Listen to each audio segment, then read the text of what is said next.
Hello student, welcome to ND Education. আজি এটা most important video মই তোমালোকৰ মাজলৈ লৈ আহিছো কাৰণ বহু কেইজনে মোক কমেন্ট কৰি আছে বা মোক WhatsAppত মেছেজ দি সুধিছা যে যদি তুমি ভুলকৈ কিবা এটা ষ্ট্ৰীম সিলেক্ট কৰি কিনে এখন কলেজত এপ্লাই কৰি দিছা দৰ্পণ পৰ্টেলৰ থ্ৰুৰে ওকে এতিয়ালৈ তোমালোকৰ মেৰিট লিষ্ট যেহেতু পাবলিশ হোৱা নাই সো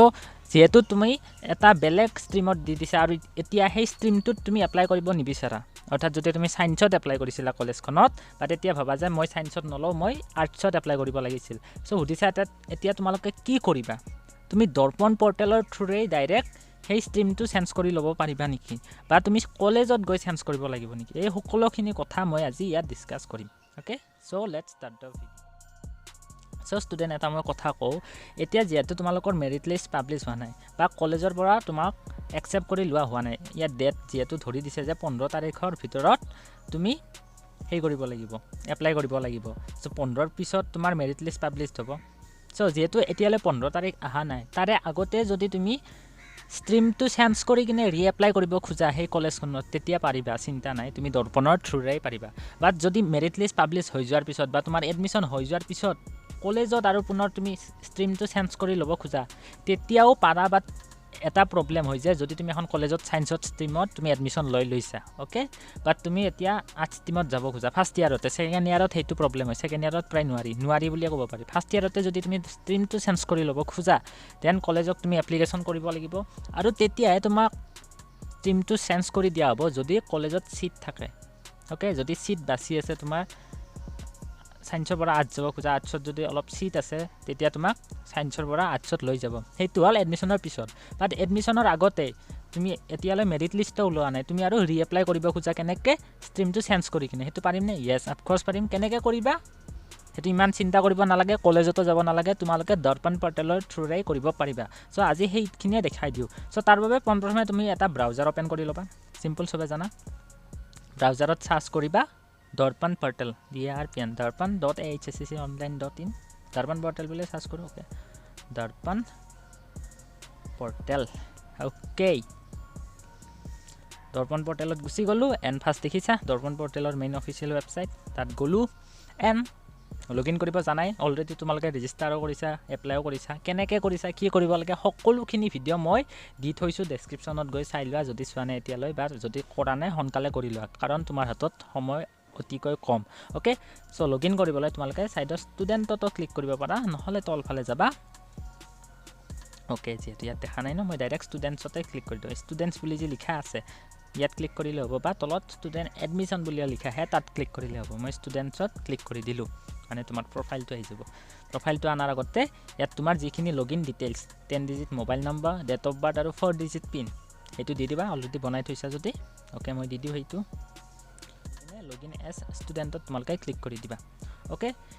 ক্লিক কৰি দিয়াৰ পিছত তোমালোকৰ সন্মুখত ধুনিয়াকৈ এনেকৈ প্ৰফাইলটো আহি যাব আহি গল ন কি কৰিছা কি কত এপ্লাই কৰিছা ইয়াত ধুনিয়াকৈ আহি যাব এপ্লিকেশন সাবমিটেড তুমি কোন গেখনত এপ্লিকেশন সাবমিট কৰিছা আৰু এডমিশন অফাৰটো কেতিয়া ইয়াত দেখাব গম পাইছা ইয়াত 0 হৈছে যেতিয়া তোমাক একসেপ্ট কৰি লোৱা হ'ব এখন কলেজৰ পৰা ওকে ধৰা তুমি তিনিখনত কলেজত এপ্লাই কৰিছিলা তাৰ দুখনত তুমি সিট পাইছা সো এই দুখন কলেজৰ নাম এডমিশন অফাৰ.ডট গৈ কিনে তুমি চাব পাৰিবা আৰু তাত গৈ একসেপ্ট কৰিব লাগিব এইখিনি প্ৰসেস মই এডমিশন যেতিয়া হ'ব বা যেতিয়া সেই কামটো কৰিব লাগিব মই ভিডিও দিব পাৰো সো মই সেইখিনি দি দিম এতিয়া হল তোমালোকে কেনেকৈ ষ্ট্ৰীমটো চেঞ্জ কৰিবা ওকে ষ্ট্ৰীম চেঞ্জ কৰাৰ আগতে এপ্লিকেশন সাবমিটেডত তুমি গুছি যাবা গলা ইয়াত ধুনিয়াকৈ আহি যাব তুমি কি কলেজ বা ইনষ্টিটিউটত তুমি এপ্লাই কৰিছা ওকে সকলোখিনি আহি গল এতিয়া ধৰা তুমি ইয়াত গুৱাহাটী কলেজত এপ্লাই কৰিছা ফৰ এক্সাম্পল দে মই এক্সাম্পল এটা লৈছো সো তুমি কি কৰা ইয়াত কি দেখাইছে সায়েন্স ষ্ট্ৰীম ইয়েস তুমি সায়েন্স ষ্ট্ৰীমত ইয়াত এপ্লাই কৰিব খুজিছা এপ্লাই কৰিছিলা ওকে বাট তুমি কি এতিয়া এইটো চেঞ্জ কৰিব বিচাৰা ইয়েস চেঞ্জ কৰিব বিচাৰিলে তুমি কি কৰিবা ইয়াত যি উইথড্ৰ এপ্লিকেশন বুলি আছে উইথড্ৰ এপ্লিকেশনত তুমি ধুনিয়াকৈ ক্লিক কৰি দিবা ইয়েস উইথড্ৰ এপ্লিকেশনত ক্লিক কৰি দিলা ইয়াৰ পিছত তোমালোকৰ সন্মুখত এনেকুৱা এখন পেজ আহি যাব আৰু ইয়াত তুমি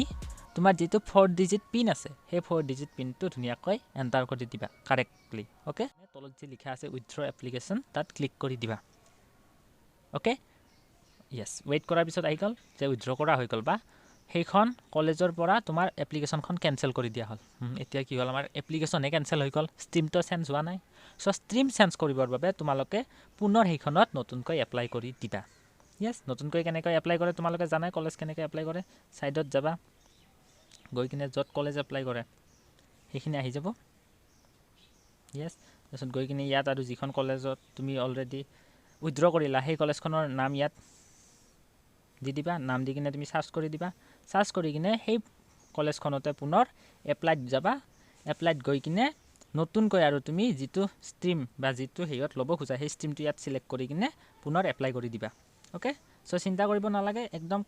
সিম্পল হয় ইমান টান নহয় প্ৰচেছটো যদি মেৰিট লিষ্ট এতিয়ালৈ পাব্লিছ হোৱা নাই তুমি এতিয়াই কৰিব পাৰিবা কেনেকৈ উইথড্ৰ কৰি ল'বা প্ৰথমে এপ্লিকেশ্যনটো উইথড্ৰ অৰ্থাৎ কেনচেল কৰি দিবা কলেজখনৰ পৰা কেনচেল কৰি কিনে পুনৰ ৰি এপ্লাই কৰি দিবা বেলেগ এটা ষ্ট্ৰীমত ওকে চ' থেংকছ ফৰ ৱাচিং দ্য ভিডিঅ' এইখিনি আছিল আৰু যদি কিবা কনফিউজন আছে মোক সুধিবা আৰু বহুতে সুধি আছে ছাবজেক্ট কেনেকৈ চেঞ্জ কৰিম ছাবজেক্ট চেঞ্জ কৰাৰ ক্ষেত্ৰত ইমান এইবোৰ কৰি থাকিব নালাগে তোমালোকে এডমিশ্যনৰ সময়ত কলেজতো কৰি ল'ব পাৰিবা ওকে চ' থেংকছ ফৰ ৱাচিং দ্য ভিডিঅ' আজি এইখিনিয়ে আছিল বাই বাই